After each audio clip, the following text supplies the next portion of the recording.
तुम्ही पाहत आहात MCN न्यूज मराठी।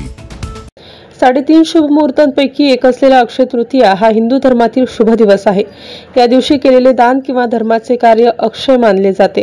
या दिवसाला केलेले पुण्य कधीही संपत नाही, म्हणून याला अक्षय तृतीया असं म्हणतात। या सणाला बाजारपेठेत चिचोनी मसाला मोठ्या लयबद्ध आवाजात दुकानदार विकताना दिसून येतात। चिचोनेवाले चिचोनी घ्या ना, येऊला का दादा, खोबऱ्याची वाटी आभार अडते आजीच्यासाठी, खोटं नाटं मी देणार नाही, आजीचा सराफ घेणार नाही, अशा लयबद्ध चालीत चिचोनी मसाला विकताना ग्राहकांना आकर्षित करतात। याच दिवशी महाभारत युद्धाची समाप्ती झाल्याची आख्यायिका आहे।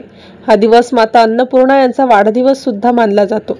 तसेच आजच्या दिवशी आपल्या पूर्वजांच्या कार्याची आठवण आपल्या स्मरणात राहावी म्हणून त्यांना व पक्षी गोमातेच्या स्वरूपात सगळ्यांना नैवेद्य रूपी ताटात पंचपक्वान्नासोबत चविष्ट पुरणपोळी सोबत आबा आजींना जेवणास बोलावतात। MCN न्यूज मराठी करिता बाळासाहेब नेरकर, हिवरखेड।